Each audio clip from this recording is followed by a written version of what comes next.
And in fact, by the time I got out of the hospital a few weeks later, it was 2 days before Thanksgiving. And I remember my older son, Eben IV, who was majoring in neuroscience in college at the time, and he had been there during part of my coma. So he knew just how ill I was. In fact, he thought they had lost me. But he had gone back to school after I started waking up, took some exams, and then he came home and he drove overnight to surprise me. He'd heard that I was staying up all night because I couldn't sleep because I was so energized by this spiritual experience. And he drove overnight. He came home the day before Thanksgiving, gave me a big hug.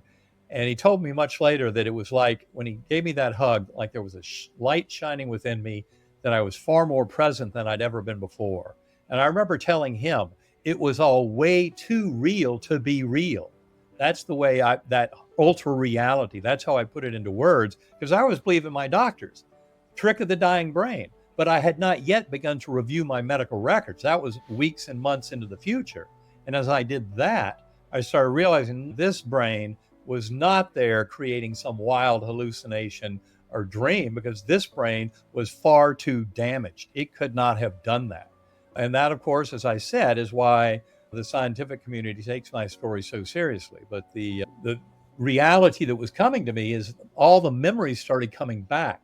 And in fact, the memories of my distant past life or distant early life in this body were more complete than they had been before the coma. I figured that out with conversations with family and friends about certain things that occurred way back in early life, and realized that those details were clearer in my memory after the coma than they had been before. So it was a beautiful example of how our brain serves as an interface. It's a filter to that primordial consciousness, and it accesses memories, and it accesses this kind of lifeline of our existence.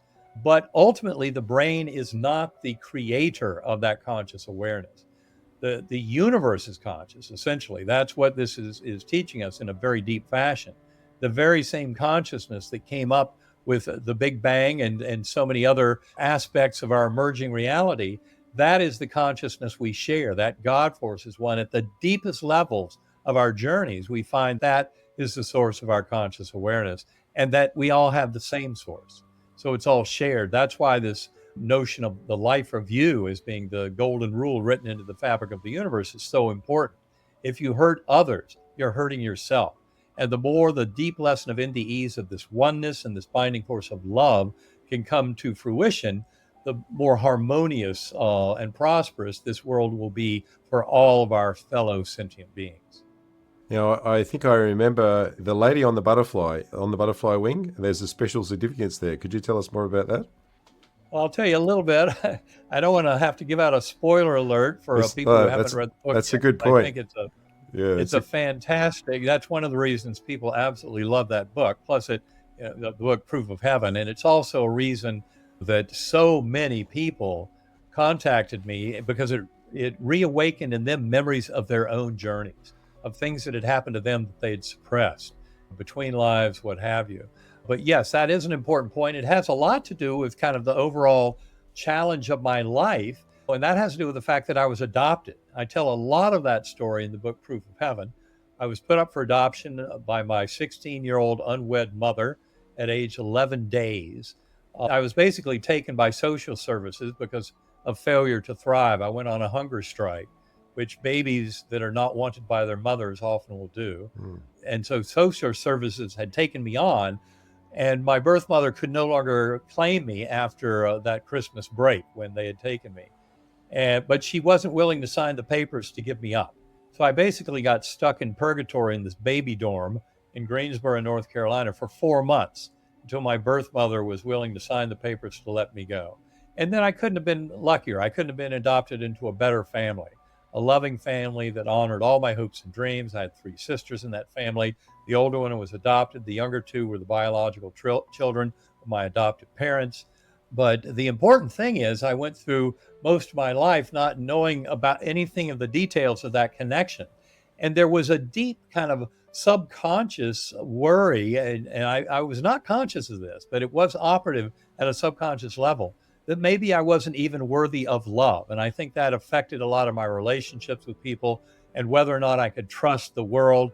And in so many ways, this whole journey of working towards my NDE and then beyond was a part of the soul journey of answering that question of whether or not I was worthy of love in this universe. And what I will tell you in terms of answering your question is that I finally met my birth family a year before my coma.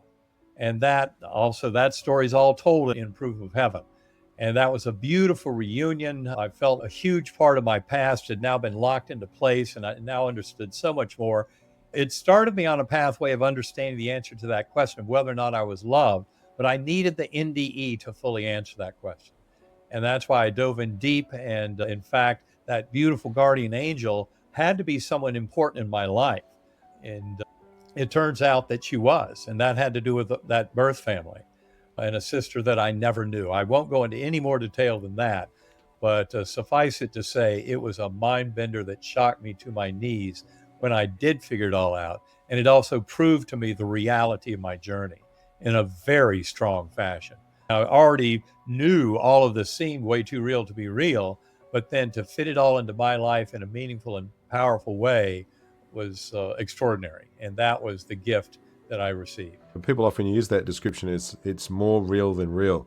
And I've had a single out-of-body experience, and when I try to explain to people, and they go, okay, well, you sure you weren't dreaming?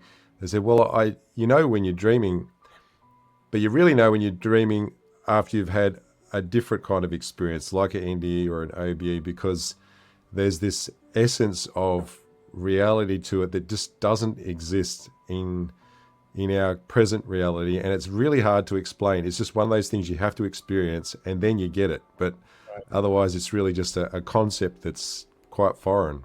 I think you're exactly right, and that's why a lot of people were attracted to Proof of Heaven. There were thousands of people who wrote to me after that book came out, sharing how that had awakened in them a sense of a similar journey and a bigger existence.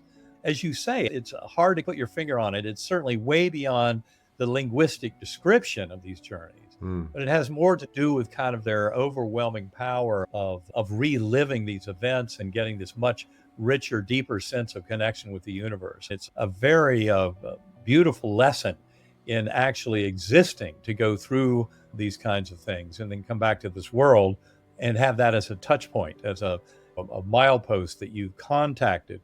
Bathing in that ocean of consciousness is something that always can serve me well in terms of these journeys. And I know when I present this to other NDEers, for example, that's especially when that heart resonance of understanding comes out and you realize that the communication goes far beyond just our language and our words. There's something much deeper about our connections, especially in sharing these kind of profound spiritual journeys that leads us into some common ground. Yeah, there's senses are quite limited, like our five senses. They're not limited, but there's so much more to your experience of consciousness. That was what I remember. It was like there was this sort of ongoing essence of joyful cheerfulness. So it's hard to explain, but it was like everything was really vibrant and everyone who was there was really happy and great to see you. And this is something that my partner Karen Newell has pointed out to me very well. She's become a student of Christopher Kerr, Kerr. He's a hospice doctor in Buffalo, New York. So all he writes about is hospice, terminal care, patients who are dying.